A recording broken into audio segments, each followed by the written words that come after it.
નમસ્કાર વિદ્યાર્થી મિત્રો, આપણે છેલ્લે મૂળભૂત બળોની ચર્ચા કરી રહ્યા હતા. કુદરતમાં મૂળભૂત 4 બળો છે, જેમાં ગુરુત્વાકર્ષણ બળ, બીજા નંબરમાં વિદ્યુતચુંબકીય બળ, ત્રીજું છે સ્ટ્રોંગ ન્યુક્લિયર બળ અને ચોથું છે વીક ન્યુક્લિયર બળ. બે બળોની આપણે ચર્ચા કરી ચૂક્યા છીએ. મૂળભૂત 4 બળો છે.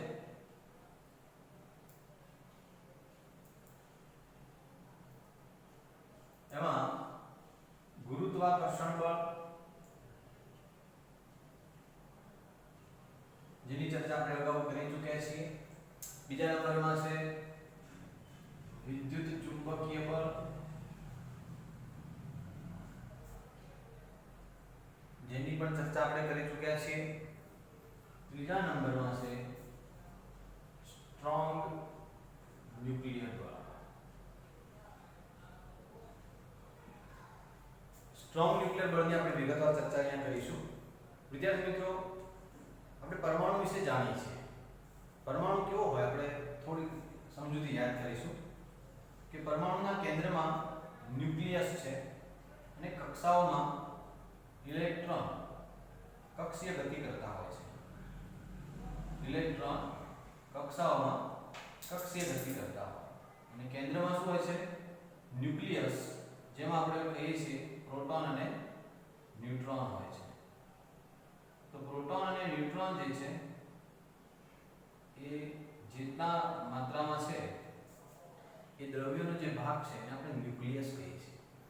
રુથરફોર્ડે જ્યારે પરમાણુ મોડેલની સાબિતી આપી ત્યારે એણે એવું સાબિત કર્યું કે સમગ્ર પરમાણુનું દ્રવ્ય કોઈ એક બિંદુએ કેન્દ્રિત થયેલું છે, જેને આપણે ન્યુક્લિયસ કહીએ છીએ, અને એ ન્યુક્લિયસના ફરતે કક્ષાઓમાં ઇલેક્ટ્રોન હોય છે, જેવું બોહરે સાબિત કર્યું.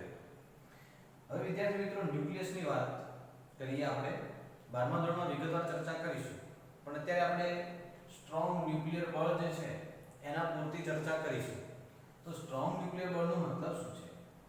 તો આપણે જાણીએ છીએ કે વિદ્યુત બળમાં આપણે આગળ ચર્ચા થઈ ચૂકી છે કે વિદ્યુત બળમાં પ્રોટોન પ્રોટોન હોય તો અપાકર્ષણ બળ લાગે, ઇલેક્ટ્રોન ઇલેક્ટ્રોન હોય તો અપાકર્ષણ બળ લાગે. હવે ન્યુક્લિયસની અંદર પ્રોટોન હોય અને એની નજીકમાં પ્રોટોન હોય તો એમની વચ્ચે શું થશે? એમની વચ્ચે શું થશે? અપાકર્ષણ.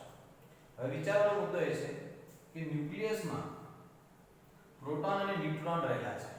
ન્યુટ્રોન વિદ્યુતની દ્રષ્ટિએ તટસ્થ છે, એને કોઈ વીજભાર હોતો નથી. પણ વીજભાર કોણ ધરાવે છે? પ્રોટોન. હવે ન્યુક્લિયસમાં પ્રોટોન જે છે આપણે જાણીએ છીએ કે ધન વીજભાર ધરાવે છે. તો બે પ્રોટોન જે છે એમની વચ્ચે અપાકર્ષણ બળ લાગી રહ્યું છે અને અપાકર્ષણ બળના કારણે એ પ્રોટોન એકબીજાથી દૂર ધકેલા છે. હવે વિદ્યાર્થી મિત્રો, સમજવાની વાત એ છે કે પ્રોટોન વચ્ચે અપાકર્ષણ બળ લાગે છે અને ઘણા બધા જેટલા પ્રોટોન હોય આપણે ચર્ચાઓ કરીશું આગળ 12મા ધોરણમાં કે દરેક દ્રવ્યના ન્યુક્લિયસમાં એના પરમાણુ ક્રમાંકની સંખ્યા જેટલા પ્રોટોનની સંખ્યા હોય છે અને એટલી જ માત્રામાં અથવા તો એનાથી વધુ માત્રામાં ન્યુટ્રોન હોય, જેની ચર્ચા આપણે વિગતવાર આગળ કરીશું. પણ હાલ અત્યારે પૂરતું એટલું યાદ રાખીએ કે ન્યુક્લિયસમાં પ્રોટોન છે અને સાથે ન્યુટ્રોન પણ છે. હવે પ્રોટોન બધા જે છે ધન વીજભાર ધરાવે, તો પ્રોટોન પ્રોટોન વચ્ચે શું થશે? અપાકર્ષણ. અપાકર્ષણના કારણે પ્રોટોન એકબીજાથી દૂર ધકેલાય. પરંતુ વિદ્યાર્થી મિત્રો, ન્યુક્લિયસની અંદર એવું ક્યારેય જોવા નથી મળ્યું કે પ્રોટોન બહાર નીકળી ગયા હોય અથવા ન્યુક્લિયસની બહાર છટકી ગયા હોય. કેમ? તો કહેવાનો મતલબ એ છે કે અહીંયા જે વિદ્યુત અપાકર્ષણ બળ છે એ બળ કરતાં પણ પ્રબળ એવું કોઈક બળ હાજર છે. કયું બળ? જેને આપણે કહીએ છીએ સ્ટ્રોંગ ન્યુક્લિયર બળ. એટલે કે ન્યુક્લિયસમાં જે પ્રોટોન છે એ પ્રોટોન પ્રોટોન અને આપણે યાદ રાખજો પ્રોટોન ન્યુટ્રોન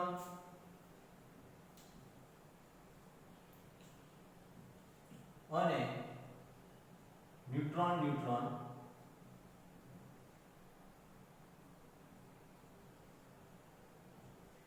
વચ્ચે એક ચોક્કસ આકર્ષી બળ લાગે છે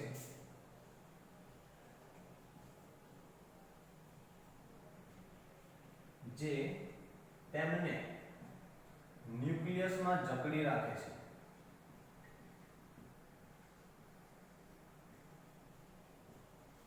અને ન્યુક્લિયસમાં જકડી રાખતું આ જે સ્ટ્રોંગ બળ છે, જે વિદ્યુત બળ કરતાં પણ પ્રબળ છે, એ જકડી રાખતું બળ, આ બળને સ્ટ્રોંગ ન્યુક્લિયર બળ કહેવામાં આવે છે. આ જે બળ છે એને આપણે સ્ટ્રોંગ ન્યુક્લિયર બળ કહીએ છીએ. વિદ્યાર્થી મિત્રો, ન્યુક્લિયસમાં પ્રોટોન અપાકર્ષણ બળ અનુભવતા હોવા છતાં પણ ન્યુક્લિયસમાં સંકળાયેલા રહે છે, છટકી શકતા નથી. એનું કારણ છે સ્ટ્રોંગ ન્યુક્લિયર બળ. હવે વાત એ કરીશું મિત્રો કે આ જે સ્ટ્રોંગ ન્યુક્લિયર બળ છે એ પ્રોટોન વચ્ચે લાગે છે, પ્રોટોન ન્યુટ્રોન વચ્ચે પણ લાગે છે અને ન્યુટ્રોન વચ્ચે લાગે છે. ટૂંકમાં આ બળ વિદ્યુત ભાર પર આધાર રાખતું નથી. વિદ્યુત ભાર પર આધાર રાખતું નથી.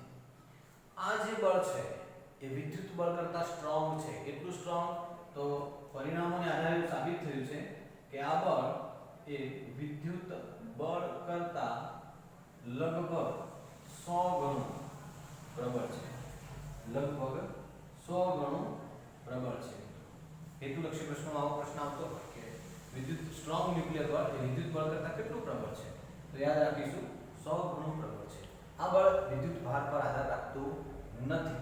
ન્યુક્લિયસમાં પ્રોટોન ન્યુટ્રોન પ્રોટોન વચ્ચે આ પ્રકારનું બળ લાગતું હોય છે.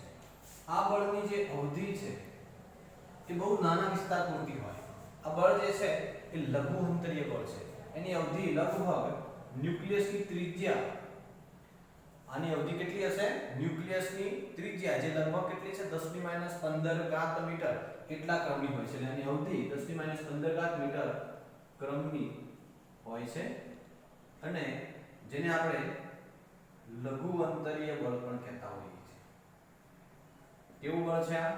લઘુ અંતરીય, નજીકના ઘટકો વચ્ચે અનુભવાય છે.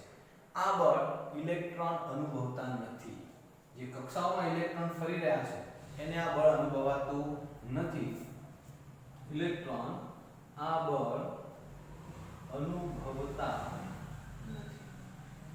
વિદ્યાર્થી મિત્રો, તો આ જે સ્ટ્રોંગ ન્યુક્લિયર બળ છે એ વિદ્યુત બળ કરતાં પણ પ્રબળ છે અને આ બળ વિદ્યુત ભાર પર આધાર રાખતું નથી.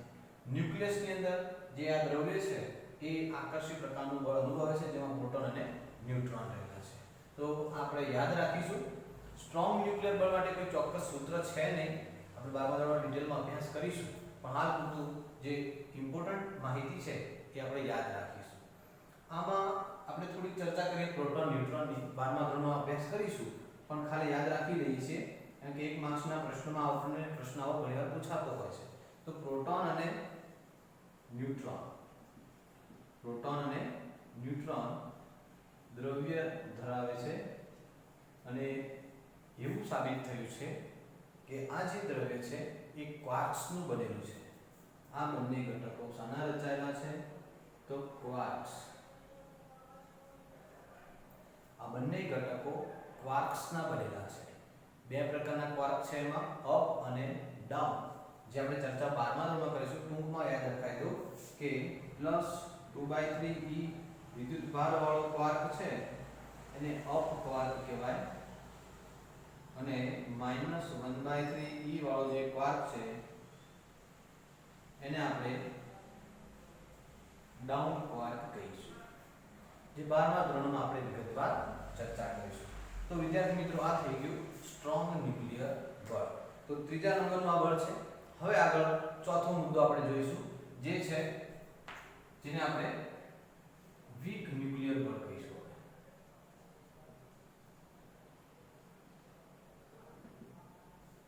તો હવેની આપણી ચર્ચા છે વીક ન્યુક્લિયર બળ. જોઈએ આપણે શું કહેવા માંગી રહ્યા છીએ.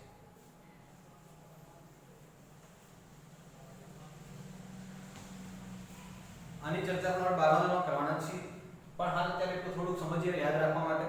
એવું કહી શકાય કે જ્યારે ન્યુક્લિયસમાં ન્યુટ્રોન અને પ્રોટોન એક ચોક્કસ પ્રક્રિયા અનુભવે છે, એને ન્યુક્લિયર પ્રક્રિયા આપણે કહીએ છીએ, જે 12મા ધોરણમાં અભ્યાસ કરીશું.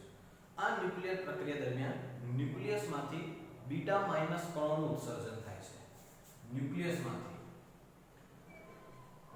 ન્યુક્લિયસમાંથી બીટા કણોનું ઉત્સર્જન થાય છે. બીટા કણો બે પ્રકારના છે, બીટા માઇનસ અને બીટા પ્લસ, જેની ચર્ચા આપણે કરીશું. બીટા કણોનું ઉત્સર્જન થાય છે અને એ ઉત્સર્જન થાય ત્યારે એની સાથે સંકળાયેલું જે બળ છે,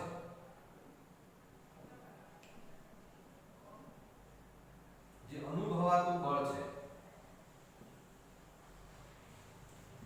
તેને વીક ન્યુક્લિયર બળ કહે છે.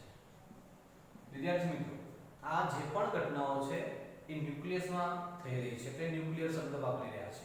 તો ન્યુક્લિયર અનુભવ થઈ રહ્યો છે અને ન્યુક્લિયસમાં કક્ષામાં ઇલેક્ટ્રોન છે, પણ ન્યુક્લિયસમાં પ્રોટોન ન્યુટ્રોન છે અને એ પ્રોટોન ન્યુટ્રોન જે છે એ એક ચોક્કસ પ્રક્રિયા અનુભવતા હોય દરમિયાન ન્યુક્લિયસમાંથી બીટા કણોનું ઉત્સર્જન થાય છે. આ બીટા કણોની સાથે એક વિદ્યુત તટસ્થ એવા બીટા કણોની સાથે એક વધારાના કણો મળે છે, જે પાછળથી સાબિત કરવામાં આવ્યા, જેને બીટા કણોની સાથે વિદ્યુત ભાર રહિત અથવા તો વિદ્યુતીય રીતે તટસ્થ શબ્દ વાપરી શકાય. વિદ્યુતીય રીતે તટસ્થ એવા ન્યુટ્રિનો ઉત્સર્જાય છે. બીટા કણો તો ઉત્સર્જાય, સાથે ન્યુટ્રિનો કણો પણ ઉત્સર્જાય અને એ વખતે જે બળ છે એ બળને આપણે કહીએ છીએ વીક ન્યુક્લિયર બળ. આ બળ સ્ટ્રોંગ ન્યુક્લિયર બળ સિવાયનું બળ છે, એટલે આપણે એને યાદ રાખીશું. આ જે વીક ન્યુક્લિયર બળ છે, આ બળ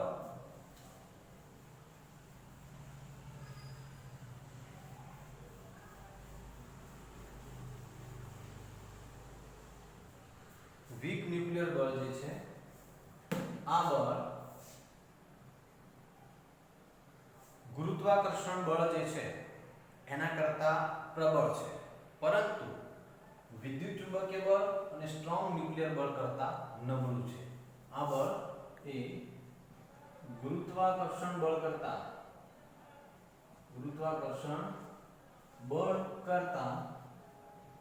પ્રબળ છે, પરંતુ વિદ્યુત ચુંબકીય બળ અને સ્ટ્રોંગ ન્યુક્લિયર બળ કરતા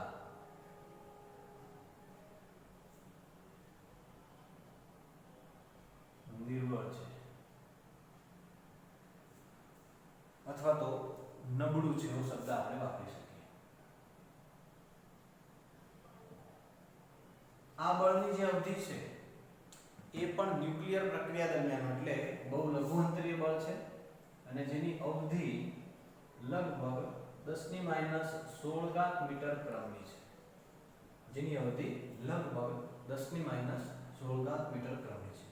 તો વિદ્યાર્થી મિત્રો, આ થઈ ગયું વીક ન્યુક્લિયર બળ. તો આમ કુદરતમાં જેટલા પણ બળો છે એ બધા બળોમાંથી આપણે એનું રિડક્શનિઝમ અને એનું આપણે ન્યૂનીકરણ કરીને છેલ્લે જે તારવ્યું છે એમાંના મુખ્ય 4 બળો છે. એક છે ગુરુત્વાકર્ષણ બળ, બીજું છે વિદ્યુત ચુંબકીય બળ, ત્રીજું છે સ્ટ્રોંગ ન્યુક્લિયર બળ અને ચોથું છે વીક ન્યુક્લિયર બળ. તો આજે આપણે આટલે રાખીશું.